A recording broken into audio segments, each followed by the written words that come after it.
So hello once again, I'm Dr. Jem Santos, and our topic for this week would be the vascular disorders and your platelet disorders, or the disorders of your primary hemostasis. Okay, so in this lecture, you should understand that when we say um, primary hemostasis, again, paulit-ulit, involves your platelets and your blood vessels alone. So when you say diseases of the blood vessels, these are your vascular disorders. And when you say platelet disorders, this will stem out into two. So you have your qualitative, quali, and then your quantitative. Okay, when you say qualitative, it denotes the functionality of your platelet. So ibig sabihin, ano yung functions ng platelet natin? Adhesion, aggregation, secretion. So, pwedeng hindi gumagana yung adhesion, aggregation, or secretion function ng platelets natin, kaya meron tayong platelet disorder.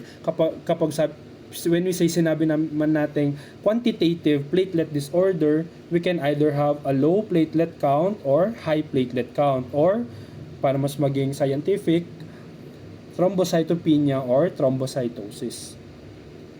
Okay, so let's proceed now with your vascular disorders. So in your vascular disorders, we can also classify them as to inherited. Kalimutan kong sabihin. Ito siya. So vascular disorders, we can classify them as to inherited or congenital, acquired. Big sabihin, may ginawa ka, kaya mo siya nakuha. And then, induced. Drug-induced. Drug-induced yung isa. Okay, so tatlo naman yung classification natin ng vascular. Okay? So let's proceed first with your inherited disorders. So, laboratory studies of platelets and blood coagulation, so usually they are normal. So, ano ibig sabihin nito? Platelet count mo normal, PTA, PTT mo, actually normal. Kasi nga, they are test for platelets and coagulation cascade, hindi naman blood vessels. So the diagnosis usually is based on medical history. And usually, the presenting signs and symptoms would usually be bleeding and easy bruising and hemorrhage. Okay? So, in vascular disorders, it's important to rule out other sources of bleeding disorders, and the usual sign is the tendency to bruise easily and bleed spontaneously. So this one, unknown origin pala yung isa, hindi siya induced. Okay, so in your vascular disorders, it can be hereditary, acquired, or purpurous of unknown origin. Ibig sabihin nito, idiopathic siya, unknown, or basta-basta na lang nangyayari, or spontaneously. For your hereditary, we have your Rendo-Osler-Weber, your Kasabach-Merritt, and your Ehlers-Danlos. For your acquired, you have your Henoch-Schönlein, your paraproteinemias, your senile purpura, your drug-induced, and your scurvy. And then for the unknown origin, we have your purpura simplex and your psychogenic purpura. So first, we talk about now your hereditary hemorrhagic telangiectasia. So this one is also known as your Rendo-Osler-Weber syndrome. It's autosomal dominant in genetics.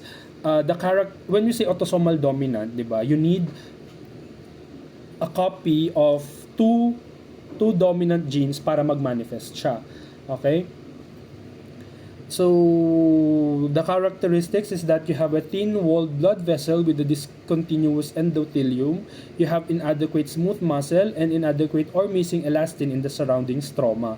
Your telangiectasias is a term which pertains to dilated superficial blood vessel that creates small focal red lesions, and the most obviously, this one manifests on the face, lips, tongue, conjunctiva, nasal mucosa, fingers, toes, and trunk under the tongue. So the lesions blanch under pressure.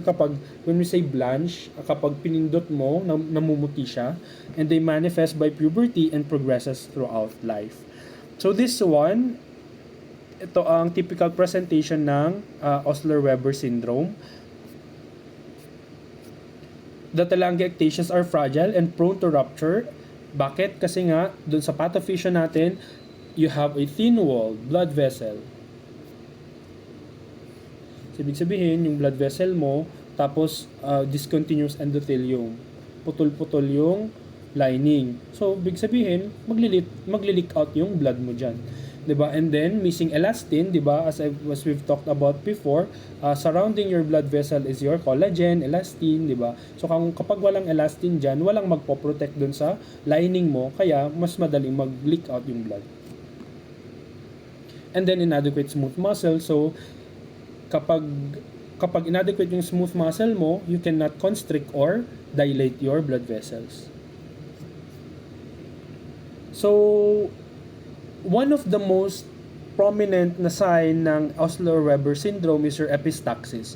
So it's a universal finding, and usually as you grow older, it can worsen. So the bleeding can occur virtually every organ. So you can see internal hemorrhage, and then for the diagnosis, you can have a characteristic skin or mucosal membrane lesion, and a history of repeated hemorrhage, and of course, a positive family history. So upon history taking, may ganito rin po ba sa nanay, tatay, or kapatid, or sa lolo na madaling mag-bleed, mag-nosebleed, or nagno-nosebleed bigla-bigla. So possible na hereditary hemorrhagic telangiectasia ang dinidil natin. So what are the feared complications of this one? Actually, this one, when you say GI bleeding, possible na tumatay ka na ng dugo, pulmonary hemorrhage, pwedeng maging differential mo dyan is TB kasi nga yung ubo mo meron ng dugo, and your intracranial hemorrhage sa utak, pwede siyang dumugo, which can also lead now to stroke. Okay, so that's it for your hereditary hemorrhagic telangiectasia. And this one is your hemangioma thrombocytopenia syndrome, or your Kasabach-Merritt syndrome. It's associated with your giant cavernous hemangioma, or your vascular tumor. Your cavernous is located somewhere here, dyan sa part na yan sa skull, papunta sa brain. So merong dugo na namuo doon. Your thrombocytopenia and your bleeding tendency. Actually, this is the triad of Kasabach-Merritt. Your hemangiomas are visceral and subcutaneous. External hemangiomas resemble hematomas. So as you can see here, external hemangiomas resemble hematomas. Ayan. Para siyang na-damage lang na blood vessel na parang bumukol. So it's well-recognized complications are your acute and chronic disseminated intravascular coagulation. Bakit? Because in your DIC, since meron kang ang bleeding and your thrombocytopenia, nauubos yung clotting factors mo in order to stop the bleeding. And in the process na pag-attempt ng katawan mo na i-stop yung bleeding, nauubos yung mga clotting factors mo, which further leads to further bleeding. Okay, so later on, we will explain more of the DIC, or disseminated intravascular coagulation, once we reach your secondary hemostasis. So another complication would be the sequestration of your platelets in your hemangiomas. Usually, itong hemangiomas na to kasi, they are made up of red blood cells only, but in your Kasabach-Merritt, of course, platelets ang magpa-predominant doon, and your microangiopathic hemolytic anemia. So it's usually present at birth, kaya yung pictures natin ay puro babies, and they usually respond to corticosteroid therapy to surgery, and the mortality rate is quite low actually. Low siya in a sense na 30% lang, but in the medical aspect, mataas na yan. Another inherited disorder is your Ehlers-Danlos syndrome. So this one naman, it's an autosomal dominant, recessive, or X-linked depending on the class or specific type of Ehlers-Danlos. But it's not at your level para malaman yung mga types of Ehlers-Danlos. But usually, ang manifestation ng Ehlers-Danlos is your hyperextensible skin, hypermobile joints, joint laxity, fragile tissues, bleeding tendency, and subcutaneous hematoma formation. Ano yung nangyayari dito? In Ehlers-Danlos kasi, there's a defect in collagen production, structure, and cross-linking. Ibig sabihin, yung collagen mo, hindi siya functional. Okay? So kung hindi functional ang collagen mo, collagen makes up majority of your connective tissues, di ba? So defective na din ang connective tissues mo. And yung connective tissue natin is the one that supports your blood vessels. So kapag wala siya, hindi gaanong maganda yung support ng blood vessel natin, kaya it's prone to rupture. Kaya itong mga patients natin na to, usually ang presentation nila, or usually the reason why they die is due to aneurysm. 'Di ba yung aneurysm natin is yung pagballoon ng blood vessel. So ganun sila usually namamatay. Usually sa abdominal aorta, abdominal aortic aneurysm sa tiyan. So platelet abnormalities have been reported in some patients, but usually bleeding talaga ang problema nila dito. So other inherited vascular disorders includes now your pseudoxanthoma elasticum, which is the improper production or decreased production of your elastin, your homocystinuria, and for autosomal dominant naman you have your Marfan's, and then your osteogenesis imperfecta. Now for your acquired diseases in your blood vessels, you have your allergic purpura or your Henoch-Schönlein purpura. They are termed interchangeably, although they are different, okay? They are also termed as your anaphylactoid purpura. So it's a group of non-thrombocytopenic purpuras. It's characterized by your allergic manifestations like skin rash and then edema. So it's associated with food and drugs, cold insect bites, and vaccinations. This one, your Henoch-Schönlein purpura, it's more accepted in a sense that it has a basis immunologically. Yung sa allergic purpura kasi is anything that makes you allergic to something, nagkakaroon ka ng purpura or blood-like hemorrhages. This one, you have an immunologic basis, because this is an acute IgA-mediated disorder with widespread generalized vasculitis, which can be seen in your skin, joints, kidneys, GI tract, and less commonly in the lungs. So the lesions frequently confused with hemorrhagic rash of the immune thrombocytopenic purpura. So the pathophysiology of this disorder is usually unclear, but it's certain na yung cause niya is IgA mediated as compared sa allergic purpura na it can be IgA or IgE, di ba, since it's allergic. So autoimmunity to the components of the vessel wall, it is considered to be a disease of the children, which usually manifests in 3 to 7 years and twice seen in boys, and sudden, often following an upper respiratory tract infection. So ang nangyayari kasi dito sa Henoch-Schönlein is that kapag nagkaroon ka ng, for example, cough or an upper respiratory tract infection or pneumonia or influenza or flu, the infectious organism may damage the endothelial lining of the blood vessel. Okay, so nagkakaroon ng molecular mimicry, kumbaga. So na-detect ng body mo yung organism na yon, and then yung body mo nagkaroon ng antibodies towards that organism or yung virus na yon. And then unfortunately, yung virus na yon parang may kamukha siya sa body mo, which is your blood vessels nga. So yung antibody na produce mo para dun sa invading organism na yon, pumupunta ngayon sa blood vessel kasi nga napagkakamalan niya na yung blood vessel mo is yung organism na nag-cause ng cough mo, kaya nade-destroy yung blood vessel mo. That's why nagli-leak out yung blood, hence your purpura or vasculitis. Vasculitis is inflammation of your blood vessels. Okay, so this is the picture of your Henoch-Schönlein purpura. It's also termed as your palpable purpura, which distinguishes it from other purpura kasi may bumps siya. Yung other types of purpura kasi flat sila. Okay, so it's accompanied by itching, and are most commonly found in your feet, elbows, knees, buttocks, and chest. Ultimately, a brownish red eruption is seen. So it is accompanied by abdominal pain, polyarthralgia, headaches, and renal disease may develop.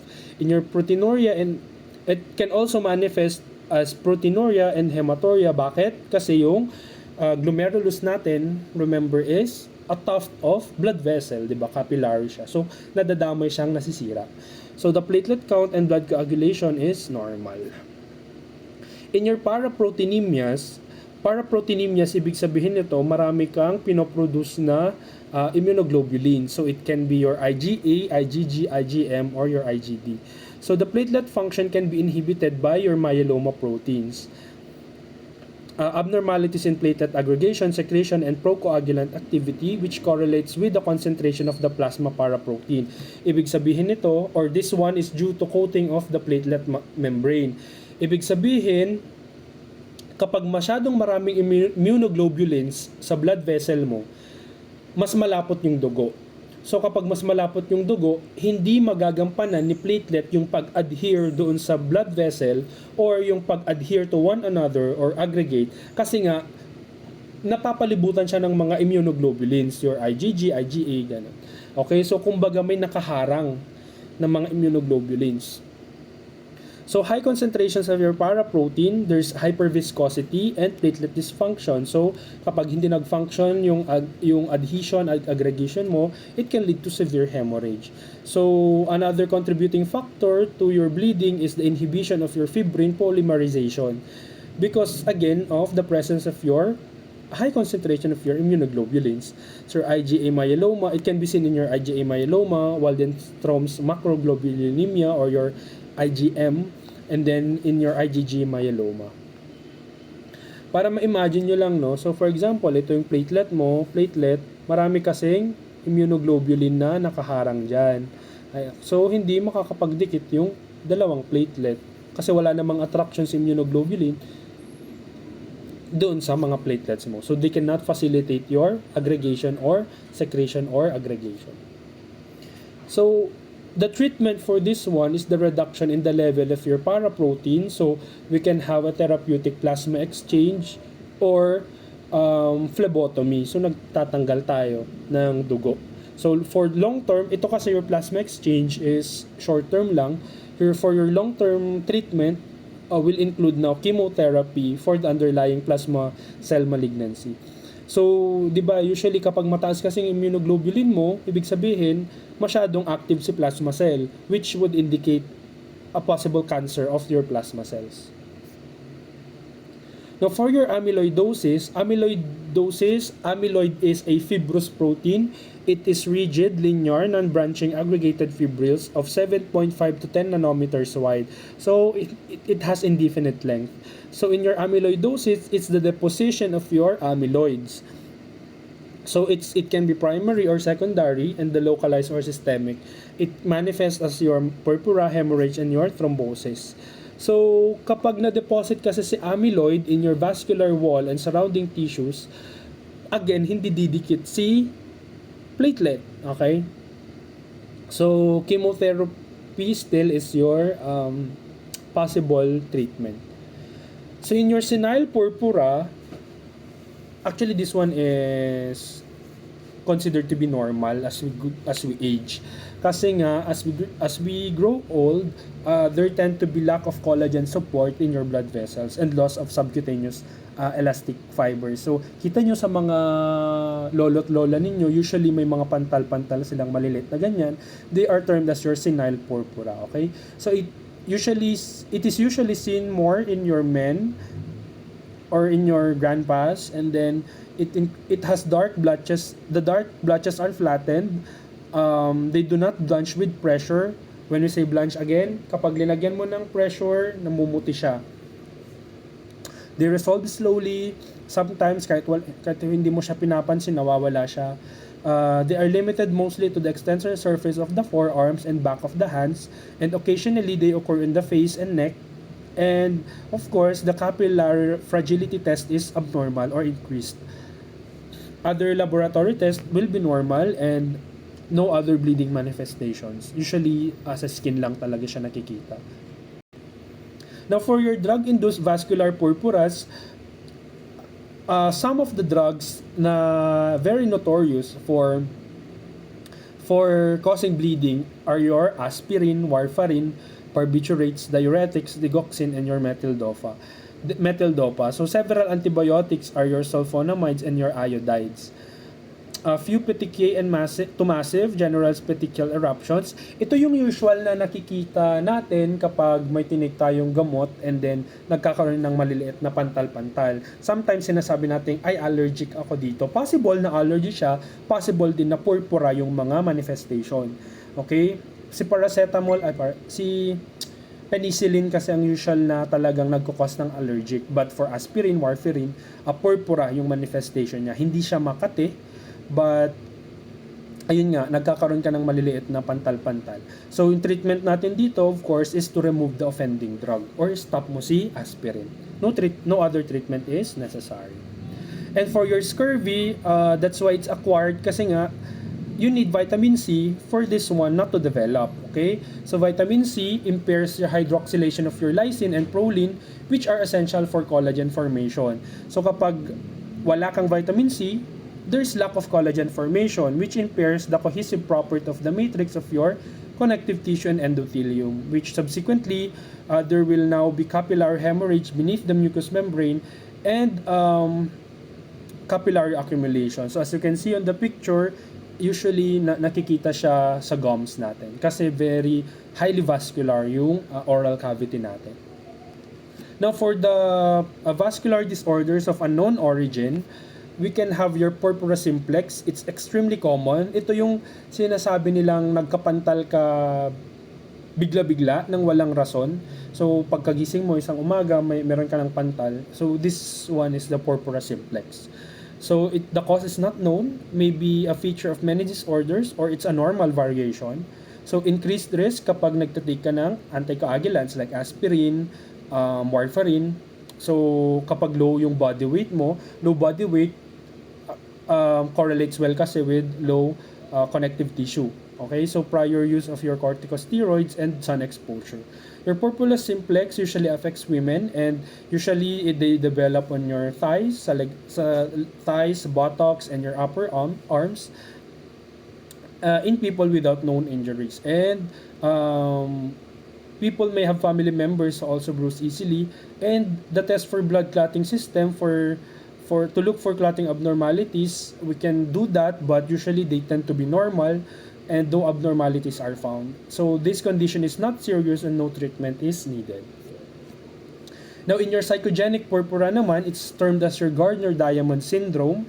This one, kapag meron kang mental stress or na-stress ka, meron kang depression or you're undergoing a lot of but anything that involves your psyche or your mind. So nagkakaroon ka ng purpura. Okay, so the sensitization of your phosphatidylserine, a component of your erythrocyte stroma.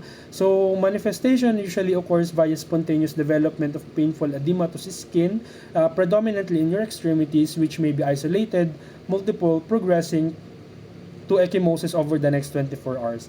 It generally develops after you have severe stress or emotional trauma or is comorbid with certain psychiatric psychopathology. Okay, so that's it for your vascular disorders. Now we move on to your qualitative platelet disorders. Okay, so your qualitative platelet disorders involves your Bernard-Soulier, Lanzmann's, von Willebrand, and your storage pool defects. Bernard and von Willebrand will represent your adhesion, Lanzmann will represent your aggregation, and your storage pool defects will represent your secretion. Okay? So in your Bernard-Soulier syndrome, it's an inherited disorder of your platelet GP1B complex. It is characterized by thrombocytopenia, giant platelets, and failure of platelets to bind to GP1B ligands. So it's an adhesion problem. So just a brief history, in 1948, Bernard and Soulier described two children from a consanguineous family who had severe bleeding disorder characterized by mucocutaneous hemorrhage. So what are the features of this one? So as you can see on this picture and in our previous discussions, si Bernard Soulier, ito yung GP1B mo. So hindi ka makakadikit sa collagen kasi nga defective si GP1B. Okay? As compared later. explain na lang natin later. But remember that Bernard-Soulier is a defect of your GP1B. And your GP1B is needed for adhesion. So, features of your Bernard-Soulier includes thrombocytopenia, von Willebrand's factor, abnormal platelet interactions with thrombin, abnormal platelet coagulant activity, abnormal platelet interaction with P-selectin, abnormal platelet interaction with leukocyte integrin, alpha M, alpha mu, and beta 2. So this one is a nice picture to differentiate the three actually. Okay, so para na lang din ma-explain na natin as early as now, when you say Bernard-Soulier, adhesion siya. So since adhesion, meron kang problema kay GP1B. So hindi siya makakadikit sa blood vessel. And 'di ba, kailangan ni GP1B na dumikit kay von Willebrand para makadikit siya sa collagen. Now what happens in your von Willebrand factor disease is that there is deficiency of von Willebrand. So, wala ka nito. So, kung wala ka ng von Willebrand, makakadikit ba si platelet sa collagen? Hindi, diba? So, yun naman ang von Willebrand disease. Okay, so yun yung difference si Bernard-Soulier and your von Willebrand disease. In Glanzmann's thrombasthenia naman, there's a defect of your GP2B3A na kailangan for platelet aggregation kasi itong to ang dumidikit sa fibrinogen.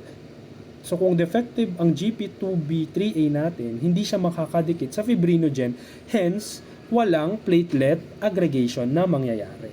Okay? Ayan. So speaking of Glanzmann's thrombasthenia, the absence or deficiency of your membrane GP2B3A. So in 1918, Edward Glanzmann, he is a Swiss pediatrician, described a group of patients with hemorrhagic symptoms and a defect of platelet function. So the features of this disease is that bleeding is most common in your mucosa and facial petechiae and subconjugal hemorrhages seen in infants associated with crying. So yung napansin kasi niya noon is that kapag yung bata umiiyak, nagkakaroon ng maraming hemorrhage sa mata. Okay, so dun niya na find out yung sakit na to. So this table is a nice comparison for your Bernard-Soulier and your Glanzmann's thrombocytopenia. Okay, so for platelet count, morphology, and bleeding time, normal siya kahit Glanzmann, prolonged lang yung bleeding time. And then for your platelet aggregation, of course, abnormal na lahat kay Glanzmann kasi nga it's a disease of platelet aggregation. Ang normal lang sa kanya is ristositin, and then for your clot retraction, abnormal siya and your clotting time is prolonged. Okay, so for your von Willebrand disease, unassociated with either quantitative deficiency or qualitative abnormalities of your von Willebrand factor. So, it can either be wala kang von Willebrand or defective yung von Willebrand mo. So, in 1926, Eric von Willebrand described a bleeding disorder in 24 to 66 members of a family from Åland Islands. So, nakita niya na ang sakit na to involves your endothelial cells and it is acquired. Okay, and it is manifested by poor platelet adhesion and sometimes it can be confused with your hemophilia A. Okay, which we will discuss after your midterms. Bakit? Kasi your von Willebrand factors carries factor 8 to be stable in your plasma. So, kapag defective ang von Willebrand mo kasi, magiging defective na din kasi si factor 8. Okay? So, kumbaga, ito siya. Si von Willebrand mo kasi, si factor 8, pinoproduce yan ni liver. Okay? Si factor 8 kailangan natin for coagulation. Sa coagulation cascade natin. Okay? Si endothelial cell mo naman nagpo-produce ng von Willebrand. Si von Willebrand tsaka si factor 8 nagkakaroon ngayon na yan ng factor 8 von Willebrand complex. Ano ang ginagawa ni von Willebrand? It protects your factor 8. So kung pinag-uusapan natin is hemophilia A na sakit, Ibig sabihin, hemophilia A, wala kang factor 8, okay? Wala kang factor 8. Kung von Willebrand disease naman, wala kang von Willebrand, which in turn, nawawalan ka na rin ng factor 8 kasi nga wala nang nagpo-protect dun sa factor 8 mo. Okay, kaya sometimes same ang manifestation ni von Willebrand tsaka hemophilia A, but pathophysiology wise magkaiba sila. Okay?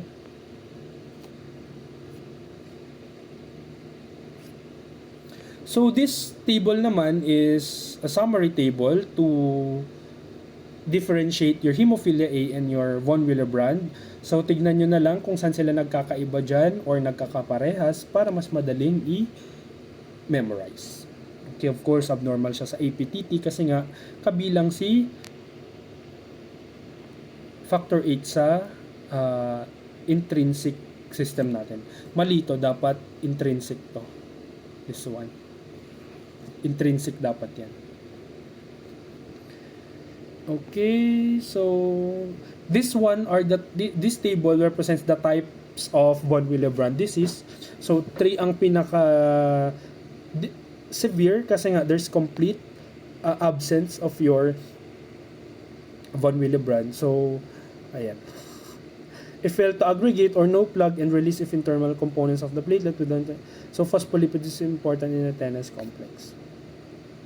So now let's go to your storage pool defects. When you say storage pool defects, this involves now your alpha and your dense granules. Okay? So in your gray platelet syndrome, it is autosomal dominant. It lacks alpha granules, the healing and formation of connective tissue in your blood vessel.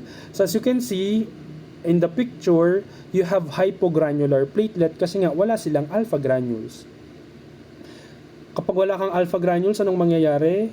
Wala kang mga activating factors. Therefore, hindi magiging activated si platelet. So Wiskott-Aldrich syndrome naman, you have a lack of dense granules.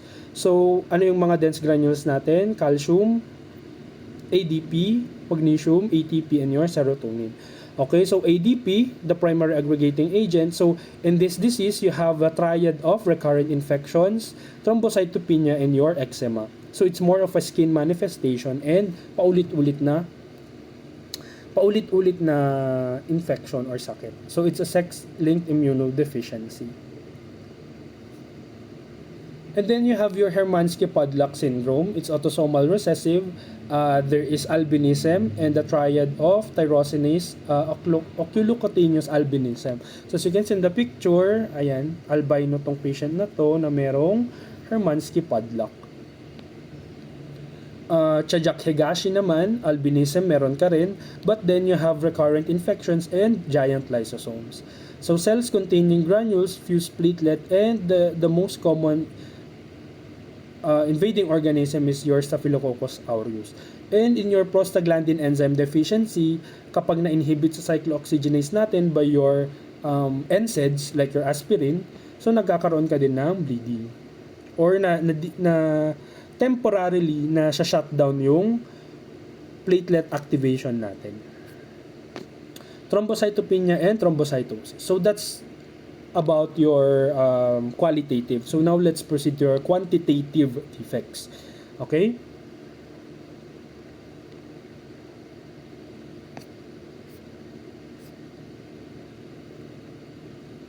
So for your quantitative defects, when you say decrease in circulating platelets, that is thrombocytopenia. So it can either be decrease in production, like can be seen in your aplastic anemia.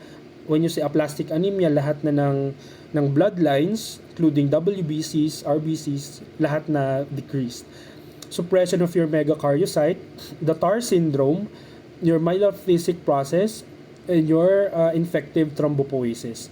When you say increased destruction, so madaling masira yung platelets mo, it can be either immune or non-immune. So, pwede ring abnormal distribution just in cases of your splenomegaly.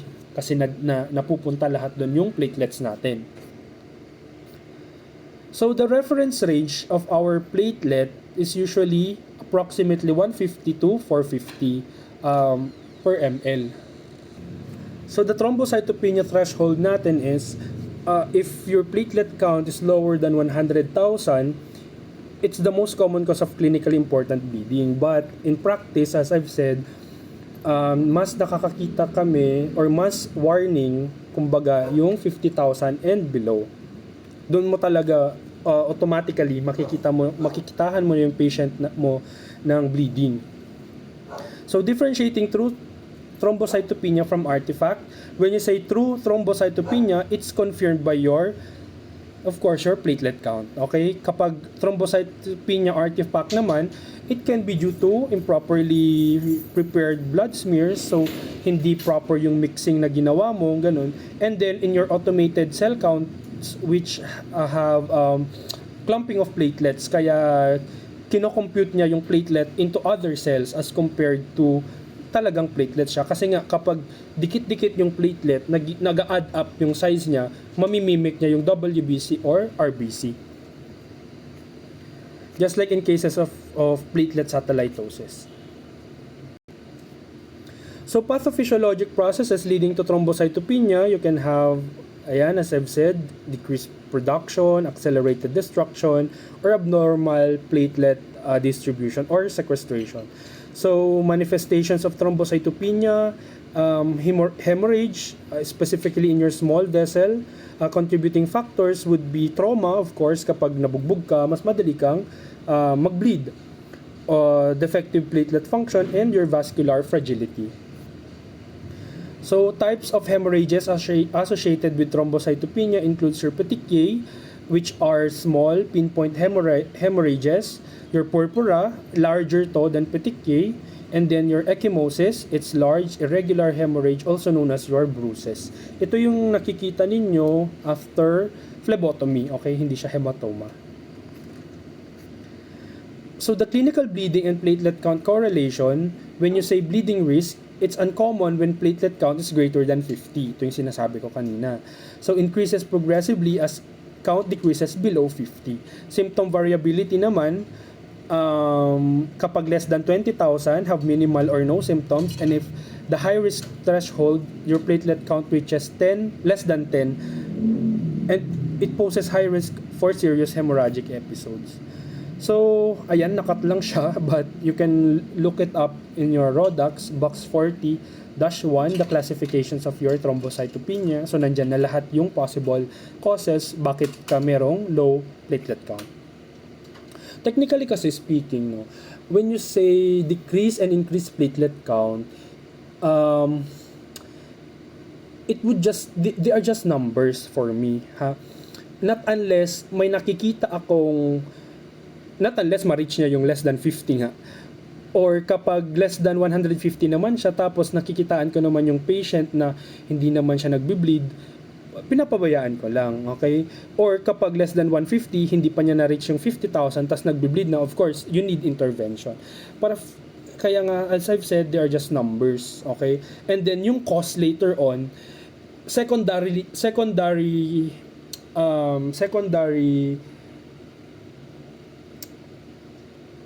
mo na lang siyang iisipin. Kumbaga, kapag nakitaan mo yung patient mo ng mababang platelet or mataas na platelet, you treat the patient symptomatically. Okay? Yung cause, bakit mababa or mataas yung platelet niya, later on na siya. Later on mo na siya i-investigate bakit. Okay? So when you say thrombocytopenia, there is also impaired or decreased platelet production. It can be due to ineffective thrombopoiesis or megakaryocyte hypoplasia in your bone marrow, as can be seen in your aplastic anemia.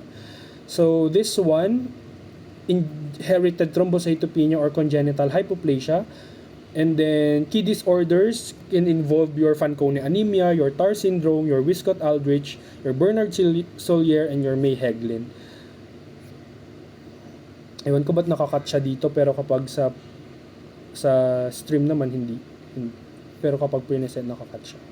In your May-Heglin anomaly, so this is a rare autosomal dominant disorder which is characterized by large platelets in your peripheral blood smear. You have a dole-like body in your neutrophils. as seen in your monocytes, and you have a thrombocytopenia in 1/3 to 1/2 of the affected patients. So you have mutations in your MYH9 gene, and the most common clinical presentation would be asymptomatic unless severe thrombocytopenia is present. Like I've said kanina, hindi mo siya yung cause, or hindi mo iisipin na may Heglin anomaly kaagad yung patient mo kung mababa yung platelet count mo, 'di ba? So later on mo na lang siya maiisip kung meron talagang symptoms na mag-a-appear that warrants further investigation. So these are some related disorders of your May-Heglin, your Sebastian syndrome, large platelets, thrombocytopenia, granulocytic inclusions, your Fechner, and your Epstein. Ayan, so these are just for reading na lang din and memorizing.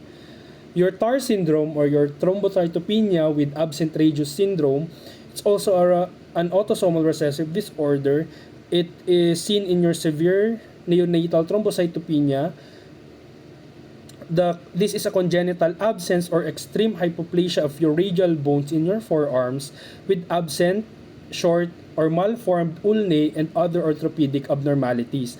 'Di ba? Yung blood formation natin comes from our bones, 'di ba? So kapag meron tayong hypoplastic bone, ibig sabihin, meron din tayong decreased production ng blood cells kasi nga affected yung mga bones natin. So cardiac lesions and high incidence of your transient leukemoid reactions, which creates a greater than 100,000 WBC count, and your usual platelet count would be 10,000 to 30,000 in your infants. So gene involved here is your RMB8A gene. So I wouldn't put much attention now in your genes. What's important for me in your diseases is you know the features of the diseases, as well as kung thrombocytopenia ba siya or thrombocytosis.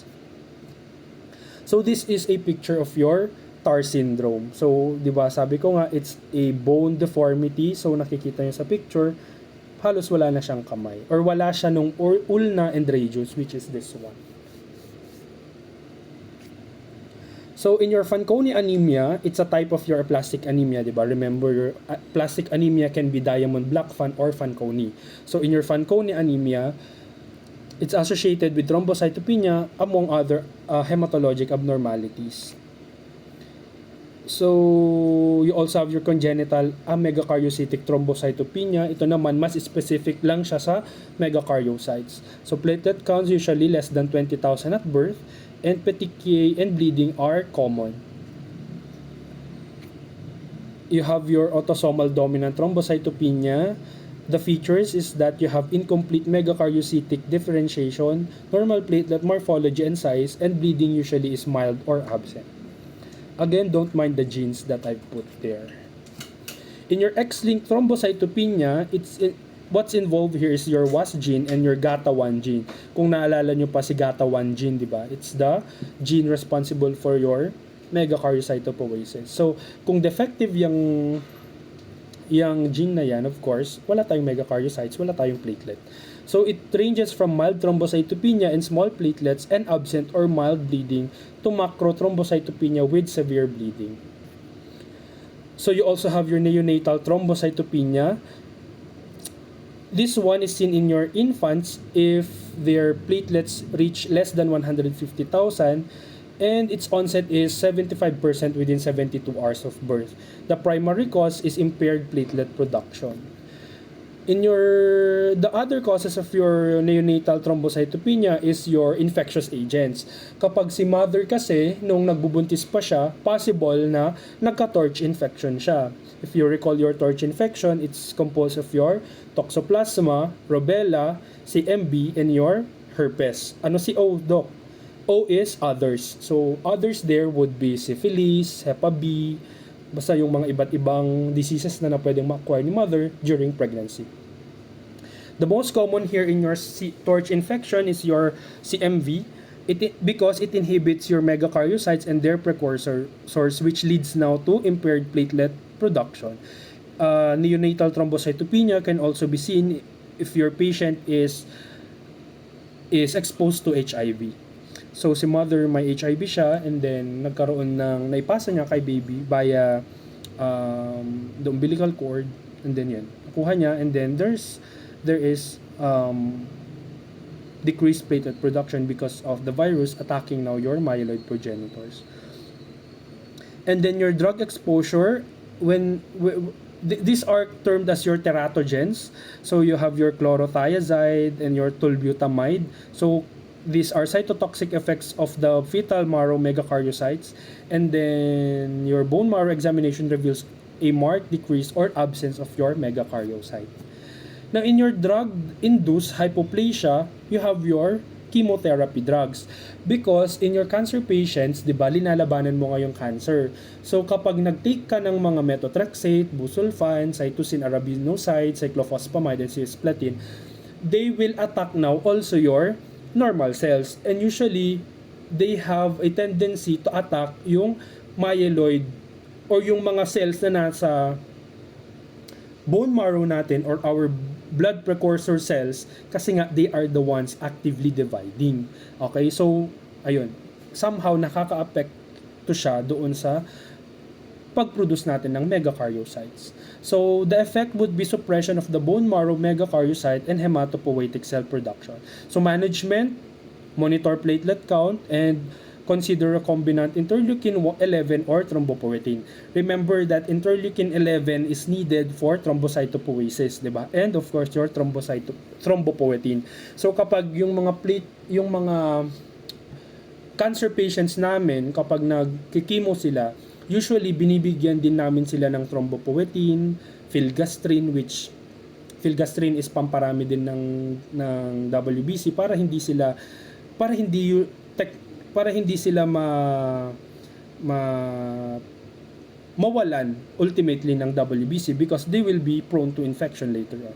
And of course, your mga recombinant interleukin para ma-stimulate pa rin yung production mo ng megakaryocyte and platelets. So ito pa rin, ineffective thrombocytopoiesis in your thrombocytopenia. Associated conditions would be megaloblastic anemia, as can be seen in your pernicious, folic acid deficiency, in your vitamin B12 deficiency. What's the pathophysiology behind this? So kapag wala kang vitamin B12 or folic acid, there is no DNA synthesis, 'di ba? So kapag wala kang DNA synthesis, abnormal din yung megakaryocytes mo. So your megakaryocytes will have a dumbbell-shaped nuclei. Remember that your megakaryocytes needs to have 4 nucleus in order for it to shed platelets. So kapag dumbbell shape, dalawa lang yan. So hindi siya makakashed ng platelet. So your bone marrow shows increased megakaryocytes but decreased platelet release. You will have a mild thrombocytopenia and increased platelet destruction. So the treatment, of course, this is a vitamin deficiency. So supplement ka ng folic acid and vitamin B12. So viral infections that can cause decreased platelet production, your measles vaccine, your CMV, which we have discussed a while back in your torch, your Epstein-Barr, and your thigh hemorrhagic fever. Kapag bacterial naman, it can be toxins derived from your bacteria, endothelium damage, and then for your malignancies, of course, and then your malignancies kasi, 'di ba? Paulit-ulit nating sinasabi yan a while back na kapag may defect ka in production, of course, maapektuhan si megakaryocyte kasi nasa myeloid lineage siya. So, kung hindi ka nagpo-produce ng maraming platelet, possible din na nagpo-produce ka ng platelet pero madali siyang masira. And it can either be an immunologic response or mechanical damage or consumption. So, thrombocytopenia occurs when platelet production cannot compensate for increased destruction. So, when we talk about immune, 'di ba, meron din tayong pinag-usapan kanina na immune mediated sa platelets natin, 'di ba? So, maraming IgG, IgM, mga ganun, kaya hindi siya nakaka-adhere. Meron ding mga immunoglobulins na nag-a-attack doon sa blood vessels natin. So, meron din tayong tinatawag na meron ding immunoglobulins that would attack your platelets, which is now ito, si immune thrombocytopenic purpura. It can be acute or chronic. So the types of this one is your acute or chronic. The term idiopathic, which is now when you say idiopathic kasi hindi mo alam yung reason. It is now termed as immune kasi nga alam na nila yung reason, and it's due to immunological basis. So, ano nga ba si ITP or your immune thrombocytopenic purpura? So, it usually affects your children, 2 to 6 years old, occasionally in adults. The characteristics of this one is abrupt onset of bruising, petechiae, and mucosal bleeding, which is manifested by epistaxis or nosebleed. It follows a viral infection. Usually kasi yung mga viruses natin, yung tinatawag na molecular mimicry. So, napagkakamalan ng body natin na yung virus na yun is the same as yung platelets natin, kaya sinisira niya.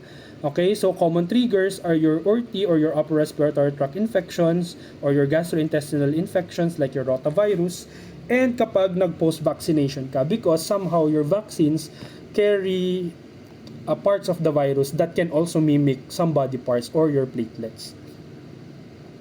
So symptoms, of course, mag-show ka ng bleeding, your petechiae, ecchymosis, hematuria, epistaxis, and then how do we diagnose them?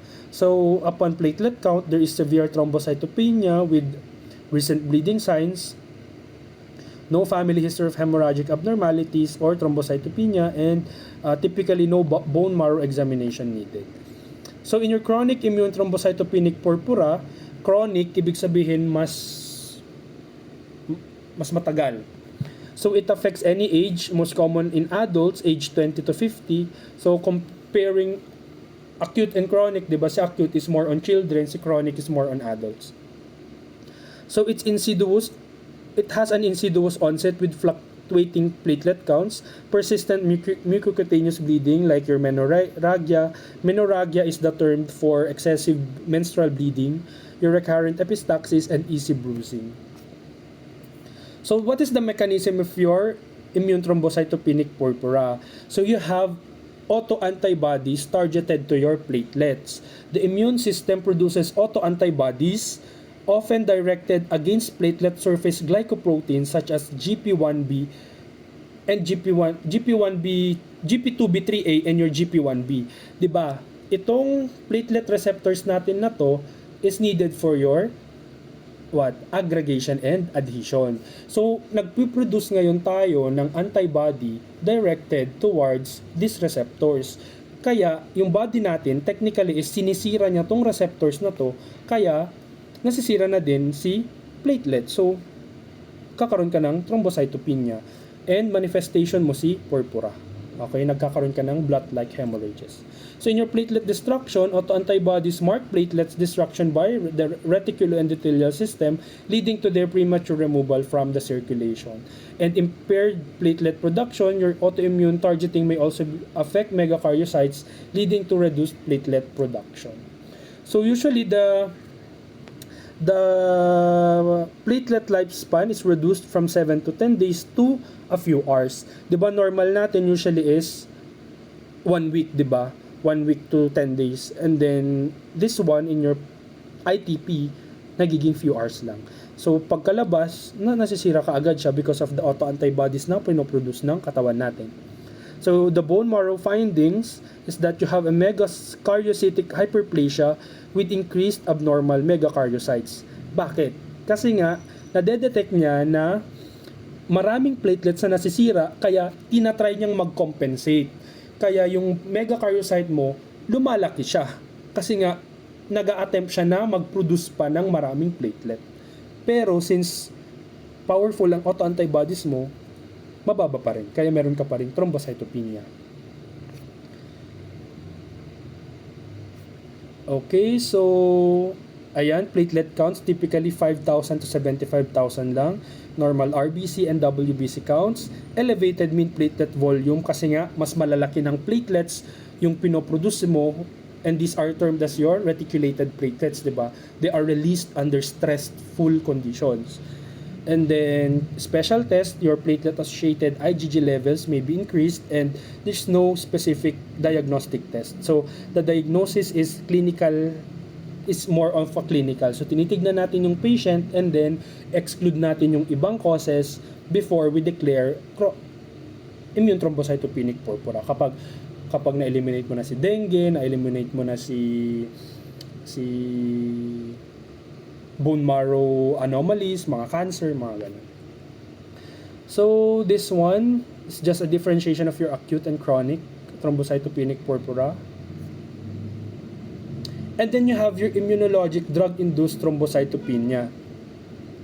So you have drug-dependent antibodies, hapten-induced antibodies, drug-induced autoantibodies, and immune complex thrombocytopenia. So this one naman,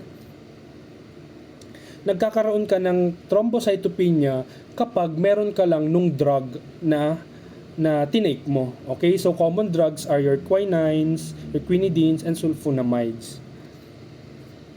Usually nagre-resolve naman siya once you remove the offending drug. Okay, so this one, ano yung difference nitong immunologic drug-induced thrombocytopenia doon sa immune thrombocytopenic purpura? So, doon sa immune thrombocytopenic purpura natin, walang triggering factor. Usually, ang triggering factor lang is yung mga upper respiratory tract. Ito naman, kapag nag-take ka ng quinidines, quinines, sulfonamides, doon nagpo-produce yung body mo ng antibodies against GP1B and GP2A3B. Kaya, para kang nagkakaroon ng immune thrombocytopenic purpura, pero drug-induced. Okay, so you also have hapten-induced antibodies. These are small drug molecules which acts as haptens binding to larger proteins to form complete antigens. So ito naman, compared doon sa drug-induced, they are smaller molecules. So, di ba, hapten in your immunosero, haptens are incomplete immunologic triggers. So they can be in a form of penicillin and your penicillin derivatives. And then, yan. These are the common drugs that causes drug-induced autoantibodies. And then this one. In your heparin-induced thrombocytopenia, the heparin binds to platelet factor 4, exposing neoisotopes. Antibodies bind to platelet factor 4 heparin complexes and platelet activation and aggregation via your fragment crystallizable component of your antibody receptors. So the clinical implications, even though that meron kang mababang platelet count in heparin-induced thrombocytopenia, meron kang high risk of thrombotic event. So this one, in your HIT, heparin-induced thrombocytopenia, ang nangyayari kasi dito is that nagkakaroon ng complex si heparin and your platelet factor 4, and then na-activate ngayon si platelet. And then upon activation ni platelet, nagkakaroon ng consumption of platelet, so nauubos si platelet. Pero since na-activate nga si platelet, nagpo-produce ka ng mga substances that is needed for platelet activation din, di ba? So, nagkakaroon ka pa rin ng thrombotic event kahit na meron kang mababang platelet count. Okay, again, even though mababa yung platelet count mo in heparin-induced thrombocytopenia, si heparin kasi pinapababa niya yung platelet count mo because nagkakaroon siya ng complexes with the platelet factor 4. Ngayon, kapag nag-combine si heparin and the platelet factor 4, na-activate si platelet. And platelet activation, nagkakaroon ng mga secretion, ng mga kung ano-anong substances to activate other platelets, di ba? So, kapag na-activate si platelet, na-activate din yung coagulation system natin. And once na na-activate yung coagulation system natin, prone ka to clotting, okay? And in that process, na nagpo-produce ka ng clots, naubos ngayon si platelet mo. Kaya nga, parang irony na mababa nga yung platelet mo pero prone ka to clotting. Kasi nga, yung mga platelets mo, na-consume nga siya pero nag-produce naman siya ng clotting factors that induces clotting. Ganon. Okay? So, you have two types. You have the type 1 and the type 2. Yung type 1 is the non-immune mediated and the type 2 is the immune mediated.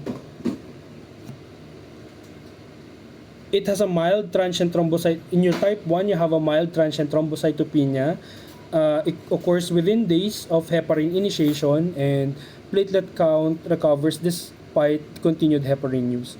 In your type 2 immune-mediated, it's more severe. It's associated with thrombotic complications, and it occurs 5 to 10 days after heparin initiation and can occur 1 to 3 days if previously exposed. Si heparin kasi, di ba, it is used for as a blood thinner, kumbaga anticoagulant siya. Pero there's this disease na heparin-induced thrombocytopenia, wherein yun nga, nagkakaroon siya ng complexes, and it happens in, hindi naman sa lahat ng patients natin, but to some, nagkakaroon siya ng irony na instead na hindi mag-clot yung patient, nagkakaroon siya ng clot because of excessive activation ng platelet. And kapag naubos na yung platelet, nagkakaroon siya ng clotting kasi nga yung lahat ng granules ni platelet ni-release niya, and na-activate na yung clotting system. Okay, symptoms, thrombocytopenia and increased risk of thrombosis. So you have your deep vein thrombosis, pulmonary embolism, and kapag yung deep vein thrombosis mo, binaraduhan yung paa mo, nagkakaroon ka ng gangrene. In your neonatal alloimmune thrombocytopenia naman, this happens if the mother lacks platelet-specific antigen that the fetus has inherited from the father. Remember that in your blood groups, hindi lang red blood cells ang merong antigens. Meron din tayong antigens sa WBC and antigens sa platelets. So this happens kapag yung antigens na meron ka, na yung baby, meron siya dun sa platelet surface niya, wala si mother. Kaya it's a rule, di ba, sa immunology na that what you don't have, you will produce. Okay? So, kumbaga in your blood group system, kung wala kang A antigen, nagpo-produce ka ng anti-B, di ba? So parang ganoon. So kung i-relate nyo na lang siya sa blood group system, pero ang pinag-uusapan natin dito is platelet. Okay? So common antigens is your human platelet antigen 1A, human platelet antigen 5B, and human platelet antigen 3A. Most common dyan si 1A. And then pathophysiology, the fetal platelet antigens may pass from the fetal to maternal circulation. If the mother is exposed to the fetal antigen she lacks, she may make antibodies to the fetal antigen. The maternal bodies cross the placenta and target fetal platelets. So similar to hemolytic disease of the newborn. So kung napag-aralan nyo na to before in your blood bank, the HDN, hemolytic disease of the newborn, ganun din yung pathophysiology niya, pero it involves lang the platelets. So yun. So complications, intracranial hemorrhage, kasi nga prone na to bleeding si baby, kasi nga nasisira na yung platelets niya. Symptoms of the infant may appear normal at birth, but then there's a development of petechia and purpura soon after birth. And severe cases, the platelet levels are decreased to less than 30,000 and may decrease within hours. So thrombocytopenia in neonate, with an HPA-1A negative mother in history and sibling. So exclusion of other causes of neonatal thrombocytopenia.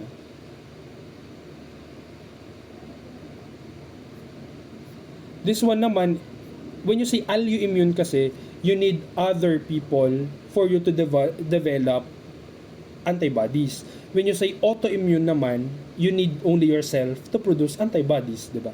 So in your neonatal autoimmune thrombocytopenia, this is due to passive transplacental transfer of your antibodies from mother with ITP or systemic lupus erythematosus. So, kapag nagbubuntis si mother, tapos meron siyang ITP, di ba yung ITP natin is immune thrombocytopenic purpura. Meron kang autoantibodies directed towards your platelets. So kapag si mother meron siyang ITP, pwedeng maipasa yung antibodies niya doon sa placenta, going now to your baby. Now, yung mga antibodies na yun, pwede rin niyang i-attack yung platelets ni baby. Okay? Kaya nagkakaroon ng thrombocytopenia ngayon si baby. So, ayan, we need to establish a maternal ITP or SLE for us to make a diagnosis. And then this one, your post-transfusion purpura, It's a rare disorder following after 1 week after transfusion of platelet-containing blood products or your platelet concentrate. So, ang nangyayari dito, there are allo antibodies targeted to the transfused platelets. Gaya din to ng RBC incompatibility, kumbaga. So kapag type A ka, tas nasalinan ka ng type B na dugo, syempre magkakaroon ng reaction yung katawan mo. Okay, so ganun din yung mangyayari. So kapag incompatible yung naipasa sa yung platelets, of course you will form clots and then consuming your platelets, leading now to thrombocytopenia. And then this one, secondary thrombocytopenia, which are presumed to be immune mediated. So you have your interferons, of course your parasitic cause, which is the malaria, and then hematologic causes, common lymphocytic leukemia, and other lymphoproliferative disorders. So clinical features, they are similar to immune thrombocytopenic purpura, and the pathophysiology is mainly attributed to immune destruction. You have a presence of your autoantibodies. Whereas in your malaria, there is adsorption of your microbial agents to platelet surface and antibody binding to Fab terminus. So for your non-immune causes of your platelet destruction, you have exposure to non-endothelial surfaces, activation of your coagulation process, and platelet consumption by endovascular injury. So your thrombocytopenia occurs when platelet consumption exceeds platelet production without immune involvement. So ano tong mga to kapag walang immune involvement? So you have your incidental thrombocytopenia of pregnancy. In pregnancy kasi, a lot of physiological processes will happen. So, pwede kang magkaroon ng physiologic anemia, pwede ka rin magkaroon ng physiologic thrombocytopenia, which is this one. Okay, so it's also known as your pregnancy-associated thrombocytopenia and gestational thrombocytopenia.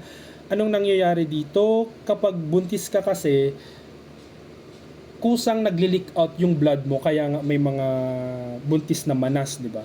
So usually nadidistribute doon. So parang nagkakaroon ng pseudo or false thrombocytopenia. Sometimes din kapag buntis ka kasi, pina-prioritize ng body mo na mag-produce ng red blood cells kasi nga you need to supply oxygen to the baby. Sometimes na-overpower ng body ng mother yon, so mas napaprioritize niyang mag-produce muna ng red blood cells rather than producing platelets, kaya ayan, nagkakaroon ng incidental lang naman na thrombocytopenia. So platelet counts return to normal within weeks postpartum and recurs subsequent pregnancies. The cause is sometimes unknown, pero yung mga sinabi kong possible causes, yun yung mga possible. Okay, so also in your pregnant women, you have your preeclampsia and your HELP syndrome. When you say preeclampsia, you will learn this hopefully in your AUBF. Kasi one of the criteria for preeclampsia is proteinuria and hypertension. So kung meron kang hypertension and proteinuria and liver dysfunction, increased lactic dehydrogenases, mga ganon, so you will have your preeclampsia. So HELP there is a mnemonic, okay, which stands for hemolysis,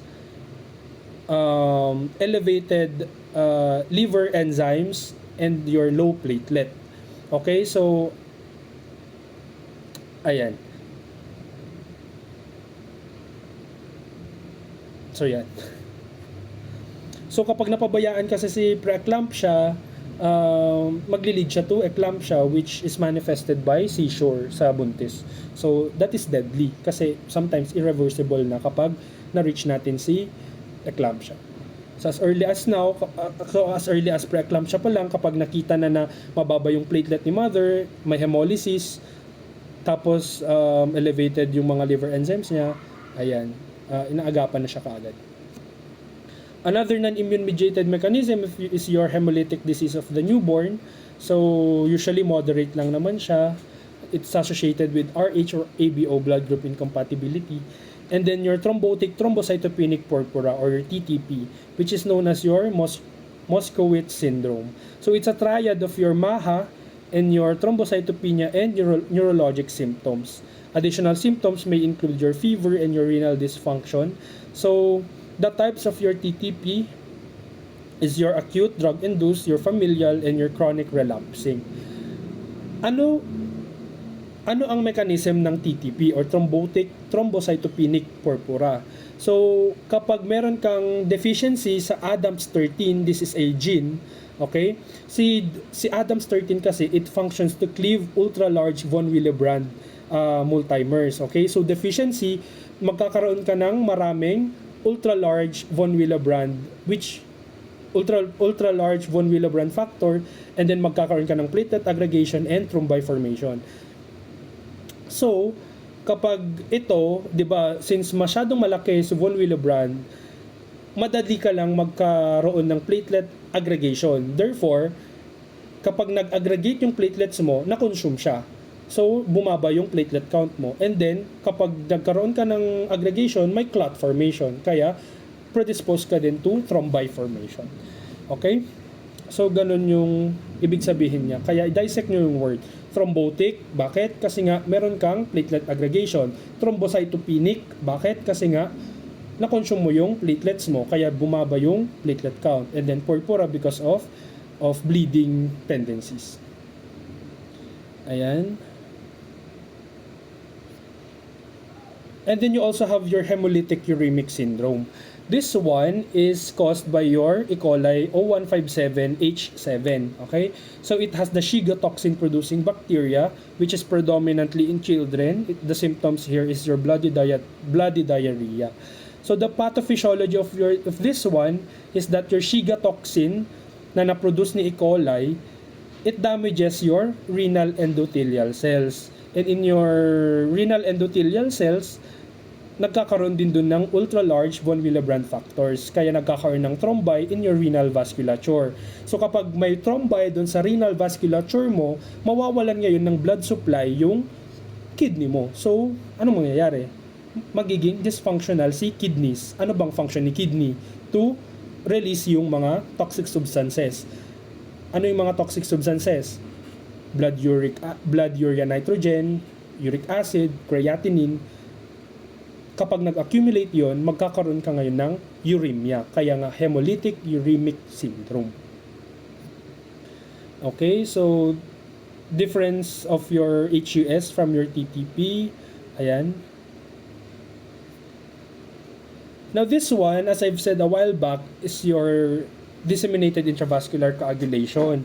Kaya siya napasama dito kasi technically, this one, it will give us a picture of thrombocytopenia kasi nga nauubos din siya.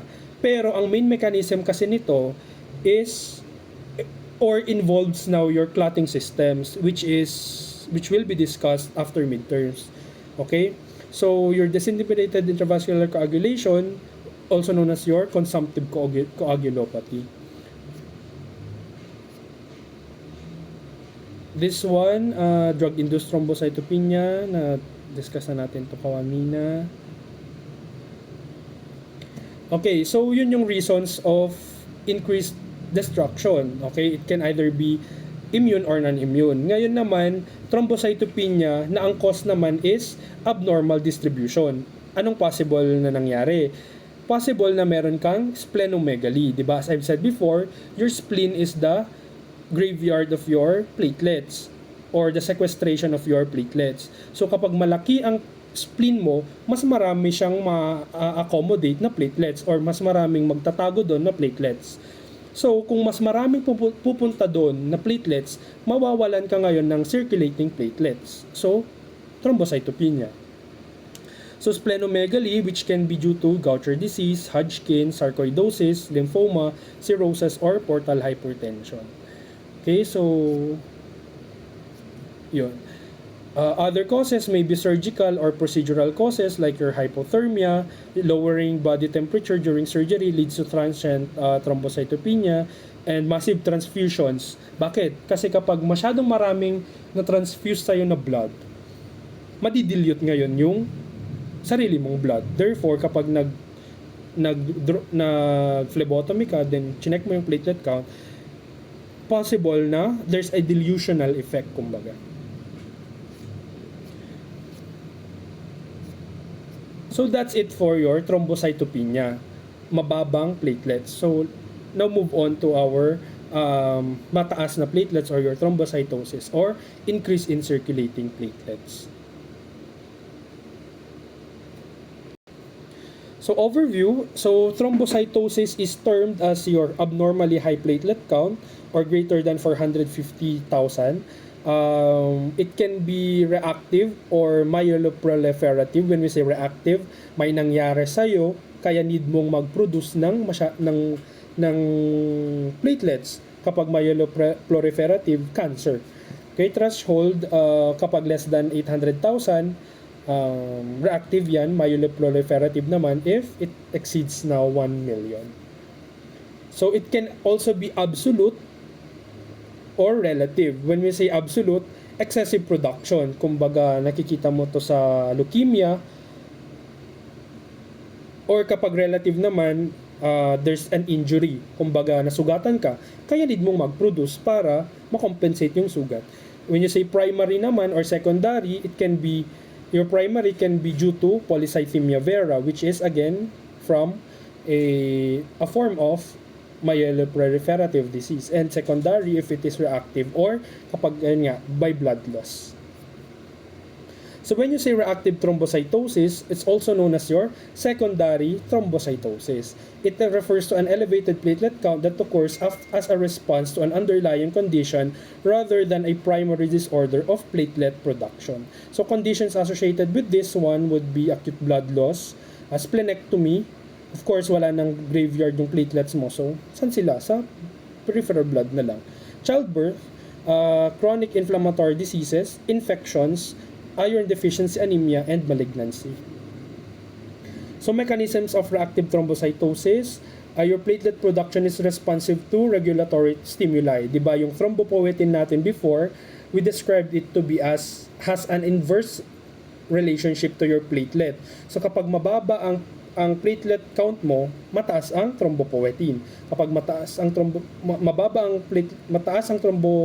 platelet count, mababa ang thrombopoietin. So morphologically normal platelets are produced, and then the bone marrow findings normal to increase megakaryocytes that are normal in morphology. So clinical implications, no association with thrombosis, hemorrhage, or abnormal TPO levels, and they usually disappear once the underlying disorder is resolved. And thrombosis after hemorrhage or surgery, you have post-acute hemorrhage, which happens 2 to 6 days of initial thrombocytopenia, and then you have the rebound thrombocytosis, which happens after 10 to 16 days. So sa initial thrombocytopenia kasi, there is loss in platelets and consumption. So there is increased coagulation activity which consumes your platelets to form clots to stop the bleeding. And then nagkakaroon ka ngayon ng rebound thrombocytosis kasi nga nagamit mo na si platelet, so kailangan mo nang palitan si platelet. The body's hematopoietic system, especially the bone marrow, is stimulated to increase platelet production. So which also shows a similar pattern sa surgery. Kasi nga sa surgery, 'di ba, binubuksan ka, madaming blood na nawawala. So yan, post-splenectomy thrombocytosis, elevation of course kasi wala ka ng spleen, thrombocytosis and iron deficiency, magno-normalize siya once you correct now your iron deficiency. Bakit ka kasi nagkakaroon ng thrombocytosis sa iron deficiency anemia? Iron deficiency is for red blood cells lang naman, di ba? Kasi nga, kapag iron deficient ka, matitrigger yung katawan mo na mag-produce ng blood cells to compensate for the lack of iron. Di ba? Para makompensate pa rin, kumbaga. And in doing so, nadadamay si platelet. Kaya, meron ka pa rin thrombocytosis. So, thrombocytosis associated with inflammation, indicator of inflammation similar to your C-reactive protein, your fibrinogen, which includes now your rheumatoid arthritis, rheumatic fever, ulcerative colitis, and your infections and malignancies. So kapag nagkakaroon ka ng inflammation kasi, 'Di ba? In inflammation, prostaglandins. Ano yung kasama ni prostaglandin na napoproduce si thromboxane, 'di ba? So kapag na-produce si thromboxane, nagkakaroon ng platelet activation, which in turn activates other platelets, recruits other platelets, kaya nagkakaroon ka ng increased platelet count. Now, in your Kawasaki disease is an acute vasculitis or inflammation of the blood vessels seen in children. You have an increased platelet counts here which can reach up to 2 million. Ang nangyayari kasi dito is that you have severe bleeding kasi in Kawasaki disease, which will be manifested in your eyes, kaya sobrang pula nung mata ng mga bata, sa lips, sobrang red nung tongue nila, which is termed as the strawberry tongue. Sobrang red ng lips, yung tongue, nagkakaroon ng rashes sa mga kamay kasi nagkakaroon na ng petechiae, kumbaga. Yun yung response ang response ng katawan ng bata would be to produce a lot of platelet to compensate for the bleeding. Okay? Kaya umaabot siya ng 2 million. Other causes of thrombosis would be your tumors. Hemophilic patients have elevated counts without bleeding, and then you also have your exercise-induced thrombocytosis, which happens when you have a temporary increase due to splenic release or hemoconcentration and returns to baseline within 30 minutes. So associated naman in your myeloproliferative diseases, when you say primary, you can have your polycythemia vera, your chronic myelogenous leukemia, your primary myelofibrosis, and your essential thrombocythemia. So in your essential thrombocythemia, it's a clonal disorder linked to chronic myeloproliferative diseases. Usual platelet count can reach up to 1 million. The diagnosis criteria is marked elevation of your platelet count, myeloproliferative disorders, and systemic conditions. You can have common symptoms of your hemorrhage, platelet dysfunction, and thrombocytosis. Thrombosis in microvasculature, and then you have your major vascular involvement, hemorrhagic complications. This one nagtataka siguro kayo, sir, thrombocytosis, bakit merong hemorrhage? 'Di ba? Thrombocytosis dapat prone to clotting to. Bakit may hemorrhagic complications? Ito yung tinatawag nating paradoxical events. When I say paradox, it contradicts one another. Kasi nga, ang nangyayari dito sa thrombocytosis mo with myeloproliferative disorders, non-functional po ang platelets natin. Sobrang dami mo ngang platelets pero hindi naman sila gumagana. So, kung walang gumaganang platelets, anong mangyayari? Hemorrhage, di ba? So, platelet characteristics, your platelets in your peripheral blood smear can be agranular, hypogranular, or light blue appearance. So, when you say agranular or hypogranular, ibig sabihin, they are non-functional, di ba? So, bone marrow findings, increased number and size of your megakaryocytes.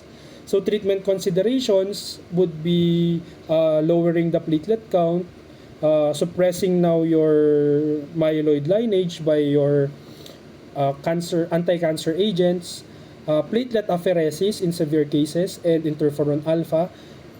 And then there's also a debate since asymptomatic, sometimes in your patients there's asymptomatic presentation, debate over treatment is necessity, sabi nila. Kasi nga, as long as wala namang manifestations yung patient mo, primum non nocere, sabi nga nila in medicine. Primum non nocere is first do no harm. So kung wala ka namang nakikitang correctable or need na i-treat doon sa patient, wag mo muna siyang galawin. Okay? Ganun. So long-term outcomes, preventive therapy reduces morbidity but does not increases the chance of livelihood. So that's it with our diseases for the platelets. I hope kahit na mabilisan kasi sobrang haba, I hope you understand something. So kung may questions kayo, you are free to type it in our Teams or relay it to your class mayor and then or class representative and then relay it to me. I will be there to respond to your questions and I will answer them gladly. And I will still see you during our lecture time. And of course, prepare for your quiz and your midterms. So good luck and happy studying. Bye bye.